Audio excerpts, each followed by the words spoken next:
Good morning my dear friends, आप सबका इस क्लास में फिर से स्वागत है।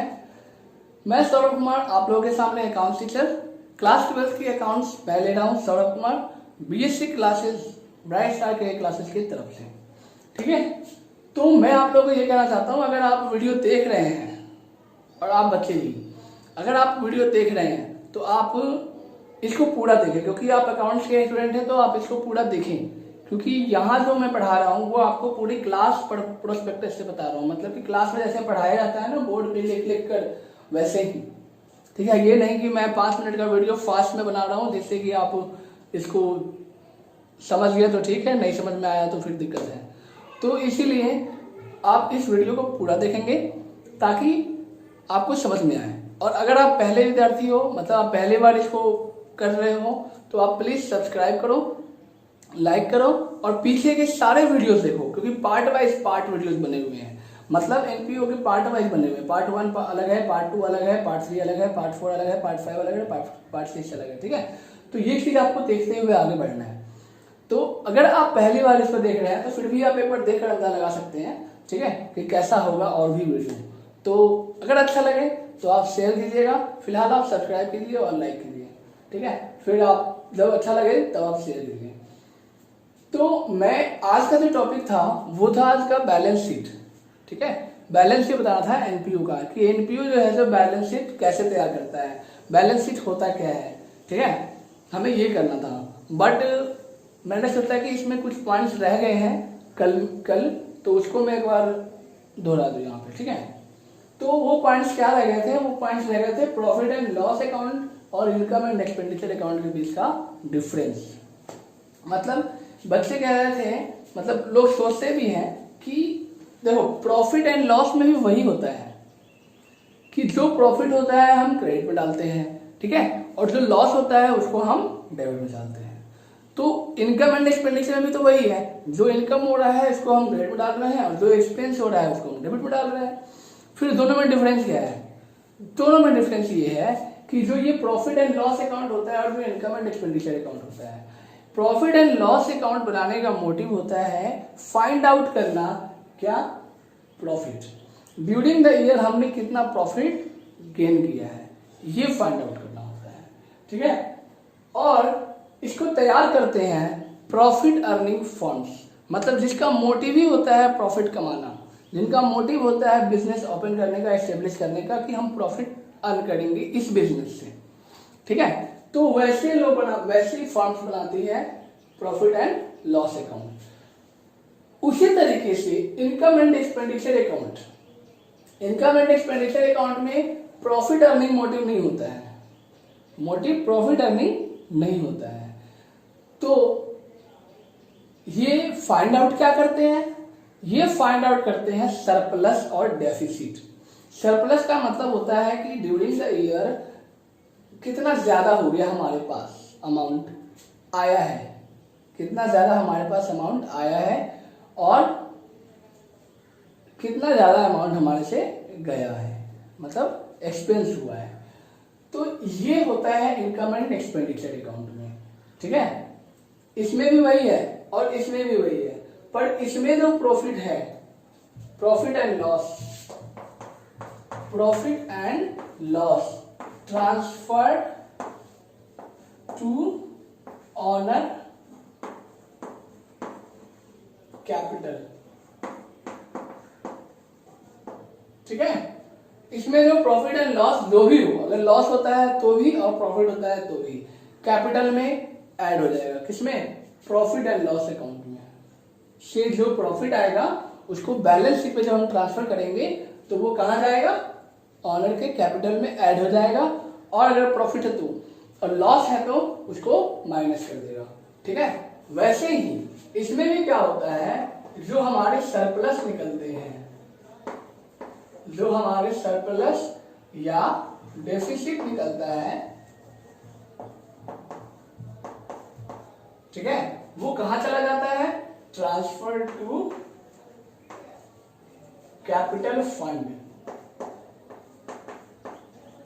Capital fund. अब पूछोगे यहां भी कैपिटल है और यहां भी कैपिटल है, बस यहां पर ऐड क्या हो गया है? फंड ऐड हो गया है। तो आप बोलोगे ये फंड क्या चीज है? तो फंड एक ऐसा अमाउंट है जो स्पेसिफाइड वर्क के लिए किसी कंपनी को डोनेट किया जाता है, या फिर फंड के नाम पर, डोनेट तो डोनेशन के नाम से होता है, एंटर किया जाता है।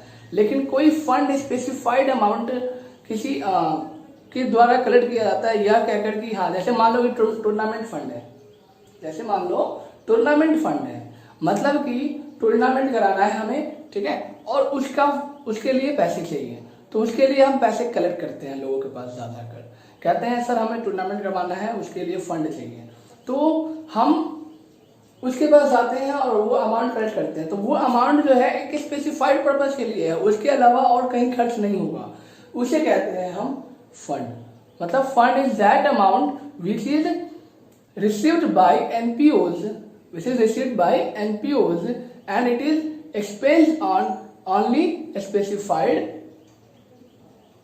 work motive, ठीक है, जो स्पेसिफाइड वर्क है उसके लिए ही ये फंड जो है से कलेक्ट किया जाता है। तो ये जो कैपिटल फंड आप इसमें नाम सुन रहे हो, एक तरह का कैपिटल का मतलब क्या है कि ये ऑनर है, ऑनर के द्वारा इन्वेस्ट किया हुआ अमाउंट है कैपिटल, ठीक है। यहां भी वही है, क्योंकि ऑनर इसमें क्या होते हैं, या फिर इंडिविजुअल कोई आदमी हो सकता है, या फिर कोई ग्रुप ऑफ कम्युनिटी हो सकता है, ठीक है, सोसाइटी भी हो सकता है। तो सोसाइटी क्या करती है, अपने कुछ अर्निंग के कुछ अमाउंट जो है सो ऐसे फॉर्म्स में पुट कर मतलब डाल देती है, जिसको हम कैपिटल फंड के नाम से करते हैं, ठीक है। क्या है? Capital fund. तो अगर सरप्लस होता है या डेफिसिट होता है, तो प्रॉफिट एंड लॉस अगर आप देखें तो कैपिटल में से माइनस होता है, कैपिटल में अगर प्रॉफिट है तो ऐड होगा, और अगर लॉस है तो माइनस होगा, ठीक है। ठीक वैसे ही इसमें कैपिटल फंड में भी अगर सरप्लस है तो प्लस होगा,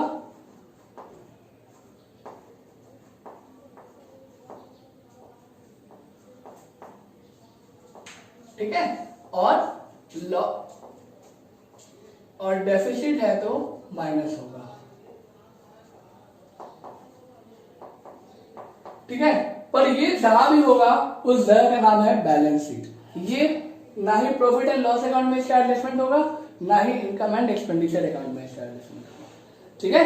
बट ये है, ये ट्रांसफर कहां होता है, ये हम इसके डिफरेंस से पता कर लेंगे, ठीक है। अब आप कहोगे ये नेट प्रॉफिट निकलता कैसे है, सरप्लस कैसे निकलता है, डेफिसिट कैसे निकलता है? जी बिल्कुल। तो प्रॉफिट एंड लॉस में जो नेट प्रॉफिट है वो निकलता है total profit minus total loss से, total profit minus total loss. Surplus जो निकलता है वो कैसे निकलता है, total income minus total expense. Profit का मतलब भी वही होता है कि हमने कितना ज्यादा अर्न किया है लॉस के मुकाबले में, ठीक है। वैसे ही इसमें भी होता है, हमने कितना ज्यादा इनकम रिसीव किया है एक्सपेंस के मामले में। तो दोनों के डिफरेंस को हम बोलते हैं surplus income and expenditure account में, और इसमें नेट प्रॉफिट लेते हैं। वैसे ही डेफिसिट में भी होता है, कितना ज्यादा हमने क्या किया है, खर्च किया है, ठीक है, और इनकम कितना कम हुआ है, उसको हम डिफरेंस करते हैं, तो जो आंसर आता है हमारा वो डेफिसिट होता है, ठीक है। और जो हमारा यहाँ पर लॉस ज्यादा है प्रॉफिट कम है, उससे हमें निकलता है नेट लॉस। तो प्रॉफिट एंड लॉस अकाउंट में डेबिट साइड लॉस लिखते हैं, क्रेडिट साइड प्रॉफिट लिखते हैं। वैसे ही यहाँ पर भी डेबिट साइड एक्सपेंस लिखते हैं और क्रेडिट साइड इनकम लिखते हैं, ठीक है। तो ये ऐसा क्यों, क्योंकि ये नॉमिनल नेचर के होते हैं ये। तो नॉमिनल नेचर के जो भी होते हैं उसका रूल होता है debit all the expenses and credit all the incomes, okay. तो ये था आपका profit and loss and income and expenditure account के बीच का डिफरेंस। समझ में? ओके। एक चीज और बता दूं कि प्रॉफिट एंड लॉस जो प्रिपेयर किया जाता है, इसमें जो अमाउंट आते हैं वो कहां से आते हैं? अमाउंट मतलब अमाउंट नहीं, ट्रांजैक्शन ट्रांसफर्ड फ्रॉम, ठीक है, transaction transferred from receipt and payment account. मतलब यहां पर रिसिप्ट एंड पेमेंट अकाउंट से, रिसिप्ट एंड पेमेंट अकाउंट से ट्रांसफर होता है क्या, प्रॉफिट एंड लॉस अकाउंट में जो भी अमाउंट हम लिखते हैं एक रिसिप्ट, सॉरी इतनी सॉरी कामयाब नहीं है, चलते रहो। तो ये जो मैंने कहा था रिसिप्ट एंड पेमेंट अकाउंट, वो इनकम एंड एक्सपेंडिचर में ट्रांसफर होता है, ठीक है। रिसिप्ट मतलब होता है हमको मिला है, और एक्सपेंस मतलब होता है हमने पेमेंट मतलब होता है हमने पे किया है, ठीक है। तो रिसिप्ट जो होता है उसमें से वो यहाँ चला आता है इनकम साइड, और जो पेमेंट होता है एक तरह का एक्सपेंस होता है वो, इसीलिए वो इधर एक्सपेंस साइड आता है, ठीक है। किससे, रिसिप्ट एंड पेमेंट अकाउंट लगेगा। और यहाँ जो आता है ट्रांसफर होता है मनी, वो कैसे होता है, ट्रेडिंग अकाउंट से, ठीक है, बाय ग्रॉस सैलरी।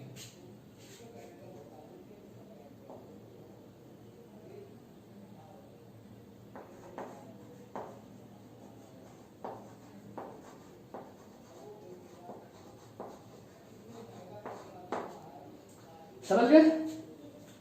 तो ये था आपका क्या, प्रॉफिट एंड लॉस और इनकम एंड एक्सपेंडिचर के डिफरेंस। ये receipt and payment account mention,